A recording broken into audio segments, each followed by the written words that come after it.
Still to come on the show, Bring Me the Horizon, strum in public. Julia gets a sympathy medal at our Gaming Sports Day. Fight Club author Chuck Palahniuk tells us why you should always knock on the door of a kidney dialysis room. These enormous erections underneath their blankets. The Eon team clash and crash during Segway rally racing. And of course, the music reviews. Metallica gets philosophical. Metallica have named the title of their new album to be Death Magnetic. It's a tribute to dead rock and rollers, apparently. As we all waited with bated breath, James Hetford explained the story behind the attraction of the new album. Do you get it? I do. Thinking about death, just like a magnet. Some people are drawn towards it and other people are afraid of it and push it away. Poetic and resonant. Bring on the Death Pushers, or as they're known in other circles, plastic surgery enthusiasts. He went on to say the concept that we're all going to die sometimes is over-talked about, and then a lot of times never talked about. No one wants to bring it up, but we have to deal with it at some point. Thanks, Hetfield, for stating the bleeding obvious. Remind me never to invite you to speak at a funeral.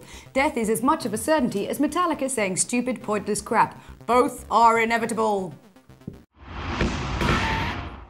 Biffy Clyro are already in the studios for the follow-up to the fantastic album Puzzle.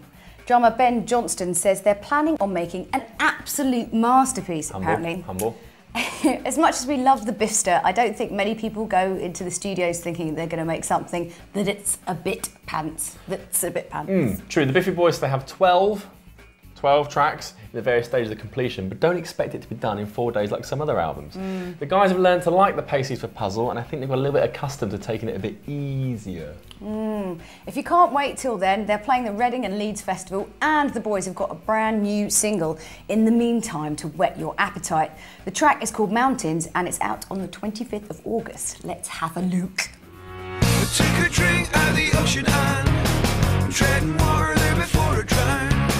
Let's dive, I wanna dive to the bottom of the ocean. I took a ride, I wouldn't go there without you. Let's take a ride, we'll take a ride, I wouldn't leave here without you.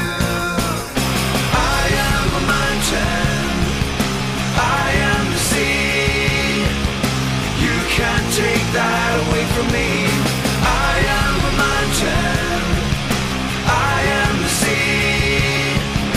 You can't take that away from me. Looks like whoever made this video has been watching far too many Ellen Jodorowsky movies, if you ask me. Check you out, clever. Yeah. Well, at least it doesn't have a bunch of Mexicans riding lizards. No, I think that's the next one.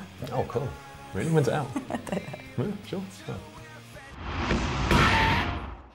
Coming at you like a fast-forwarded episode of Thundercats, featuring a time-travelling wizard hell-bent on wooing Chitara with his light-speed shattering guitar solos. We can only be talking about the return of one band. Yes, Dragon Force.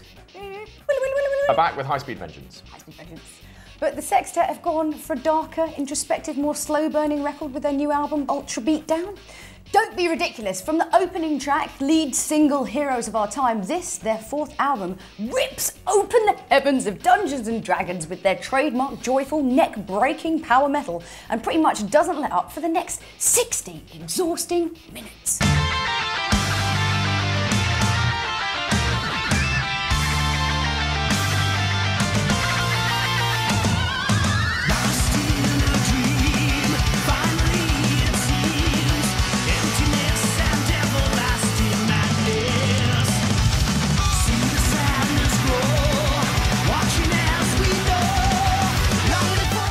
The multinational London-based group's last album, the Inhuman Rampage. Inhuman, saw them garner thousands of new followers, and of course, it's Through the Fire and Flames track. Yes. Stop doing this.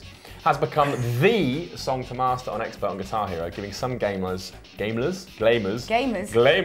almost godlike stays on YouTube, but no real friends in real life. Well, exactly. But what lies beyond the G-force and multi-million-dollar, what the hell am I saying, million notes per second? Is this new album a leap forward in style and songwriting? Are the songs actually any good? Honestly? No. And yes. Some have argued that Dragon Force don't really dip their toe in any new waters, and to be honest, if their previous efforts didn't make you punch the air with a big grin on your face while you fantasised about rescuing busty young maidens from orcs and trolls, then this new album won't do anything to encourage you to do so either. Yes, they've played it safe, if indeed you can and want to call it that. But they haven't tried to be something they're not either, and the songs are ridiculously impressive on a technical level and still bring a sing-along hooks and chants for the ride. By this evidence, Dragon Force remain the lords of a very unusual style of power metal, the impossible Mach 5 blast beat, eye-popping shredding wars, all in a gloriously happy, shiny environment. Oh, lovely. The Eon rating, by the beard of Zeus! Oh!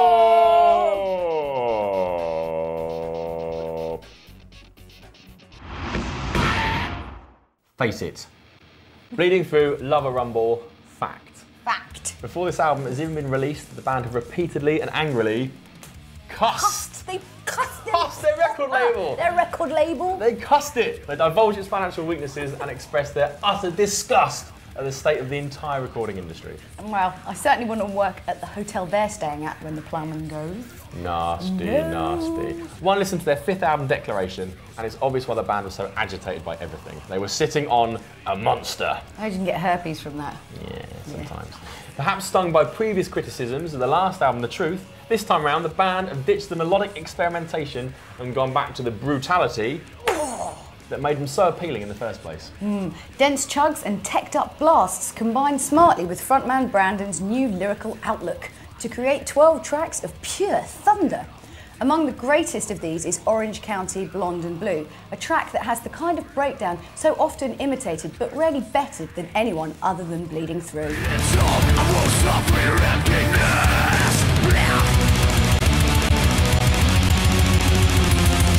Despite nods to This Is Love, This Is Murderous, album 5 is not treading water.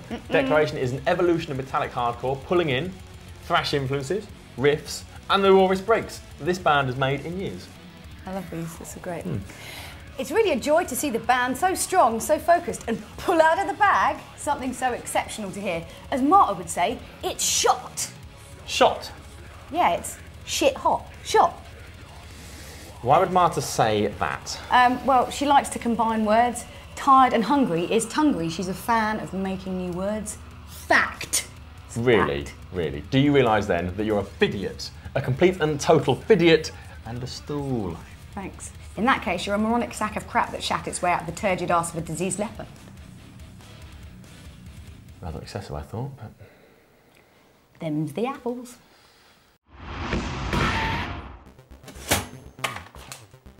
Nine Inch Nails come back to reality. The new Nine Inch Nail album, The Slip, is said to come into the physical domain as it gets released on an actual real CD. Technology, eh? The Slip is in reference to Trent Reznor's recent brush with the law after they assumed the title of the album Pretty Hate Machine was about law enforcement officers.